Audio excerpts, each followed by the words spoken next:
सात संगत जी बड़े प्यार से कहना जी धन निरंकार जी। सतगुरु माता सुदीक्षा सविंदर हरदेव जी महाराज की जय। सात संगत जी, आज संत समागम का समय चल रहा है। सभी संत महापुरुष अपने अपने घरों से साकार सतगुरु के दर्शन के लिए शमलखा पहुँचे हुए हैं। बहुत सारे संत महापुरुष जो सेवा दल के भाई बहन हैं, वो अग्रिम सेवा में आज से कुछ रोज़ पहले ही वहाँ जा चुके हैं। सात संगत जी, हम सभी साकार सद्गुरु के दर पे किस लिए जाते हैं, ये भी विचार करना होगा कि सद्गुरु हमें आखिरकार वर्ष में एक बार क्यों बुलाता है। सात संगत जी, सद्गुरु हमें वर्ष में एक बार बुलाता है कि जो भी हमारी संगतें हैं, उन सारे संगतों में अभी तक जो हमने सीख बीज डाली है, वह बीज ठीक ठीक पनप रहा है या नहीं पनप रहा है। यही सद्गुरु हमें जांचने परखने के लिए अपने पास बुलाता है और वहाँ से और भी कुछ देकर हमारी झोलियाँ भर कर हमें वहाँ से विदा करता है। साथ संगत जी, जब भी हम संत समागम में जाते हैं तो हम देखते हैं देश विदेशों से भी वहाँ बहुत सारे महात्मा लोग पहुँचते हैं। साथ संगत जी, ऊंचे भी जाति के, निचले भी स्तर के लोग, छोटे भी बड़े भी, नाना प्रकार के लोग पहुँचते हैं। लेकिन वहाँ पर किसी भी प्रकार का जातीय भेदभाव नहीं होता, ऊंच नीच का भेदभाव नहीं होता, अमीरी गरीबी का भेदभाव नहीं होता। वहाँ पर जाकर सभी संत महापुरुष एक साथ उठते हैं, बैठते हैं, खाते हैं, पीते हैं, घूमते हैं, सद्गुरु की जय जयकार करते हैं। और जब पंडाल में सद्गुरु माता जी अपनी विचार दे रही होती है, उस समय सत्संग के लिए सारे संत महापुरुष एक समान वहाँ पर बैठकर सद्गुरु के विचारों को श्रवण करते हैं। साथ संगत जी, सद्गुरु हमें यही समझाना चाहता है बार बार, हर वर्ष हमें संत समागम में बुलाकर कि हम सारे एक ही पिता के संतान हैं। हमारे पिता एक ही हैं जो पूरे कायनात को पैदा किया है, जो सारे जीवों को पैदा किया है। साथ संगत जी, जो यहाँ पर जातिगत बात है, जो जातीय वाली बात है, जो ऊंच नीच का बात है, जो भेदभाव है, वह सारे भेदभाव हम सब इंसानों ने ही बनाया है। साथ संगत जी, इसलिए सद्गुरु हमें समझाता है अपने दर पे बुला के कि तुम सब एक ही हो। तुम सब जो आज दुनिया बांट रखी है, उसे नहीं बांटना है। साथ संगत जी, यही सारा कुछ सद्गुरु हमें समझा कर फिर वहाँ से हमारे झोलियों को भर कर विदा करता है। साथ संगत जी, कि हम उस चीज़ को लाकर, सद्गुरु के उस पैगाम को लाकर अपने पास पड़ोस, अपने रिश्तेदार, अपने नातेदार, अपने घर परिवार में उसको बांट सके, लोगों को समझा सके और सद्गुरु के चरणों से सभी को हम जोड़कर सभी तक, झोपड़ी झोपड़ी नहीं, खोपड़ी खोपड़ी तक सद्गुरु के इस ब्रह्म ज्ञान को पहुंचाकर हम सबको आनंदित करते हुए इस धरती को ही स्वर्ग बनाएं। साथ संगत जी, हम विचार करें कि जब भी हम समागम से आते हैं, जब भी सद्गुरु हमारे झोली को भर कर वहाँ से हमें विदा करता है अपने घरों के लिए, तो हम अपने घरों पर आकर क्या हम सद्गुरु के उस पैगाम को लोगों में बांट पाते हैं या नहीं बांट पाते हैं, और सद्गुरु के उस पैगाम को हम अपने जीवन में उतार पाते हैं या नहीं उतार पाते हैं।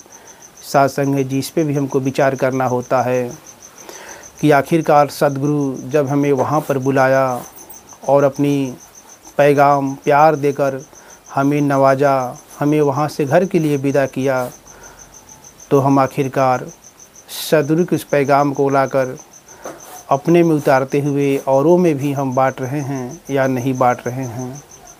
साथ संगत जी, यदि सद्गुरु के उस पैगाम को हम अपने जीवन में उतारते हुए औरों में भी बांट रहे हैं, औरों में भी हम प्रकाश फैला रहे हैं, उस प्यार के पैगाम को फैला रहे हैं, तो हमें तो सद्गुरु के दर पे जाना सफल हुआ, अन्यथा हम यूं ही जाते रहेंगे और आते रहेंगे और हमारा समय भी जो हम सद्गुरु के दर पे गए अपना समय व्यतीत किए वो भी हमारा यदि जीवन में नहीं उतार पाए, औरों में नहीं बांट पाए तो भी व्यर्थ चला गया। तो सासंग जी वही वाली हाल हो जाएगी फिर कि ना इधर के रहोगे ना उधर के रहोगे और बीच ही में नैया डूबो कर रहोगे। सासंग जी हम देखा करते हैं अक्सर समागम में कि सद्गुरु हमें सेवा के लिए कैसे सीख देते हैं, एक दूसरे से मिलवर्तन की कैसे सीख देते हैं, हर एक प्रकार की सीख हमें वहाँ प्रदान होती है। तो क्या उस सीख को हम लाकर घरों पे उतारते हैं, उस सेवा भाव को उतारते हैं कि नहीं उतारते हैं। सासंग जी कहा गया है कि यदि हमें कुछ पाना है तो हमें सेवा भाव भी लानी होगी, हमें जीवन में सिमरन भी उतारना होगा, हमें सत्संग भी करना होगा, क्योंकि सत्संग से बार बार हमें सीख मिलता रहता है। हम अपने अनुभव को भी महात्माओं के बीच में रखा करते हैं और सेवा भाव से हमारे जो भी मन के अंदर मैले बैठी हुई हैं वो दूर हुआ करता है। सिमरन से भी जो हमारे मन की प्रकाश है वो प्रकाश दिन रात बढ़ा करता है, परमात्मा और सद्गुरु के प्रति विश्वास दृढ़ हुआ करता है। तो सासंग जी कहा भी गया है, अक्सर लोग कहा भी करते हैं कि आप जो भी देते हैं वही आपको इस प्राकृतिक में परमात्मा रिटर्न करता है। सासंग जी तो एक दृष्टांत है, एक गांव था जिस गांव में दो दोस्त रहा करते थे।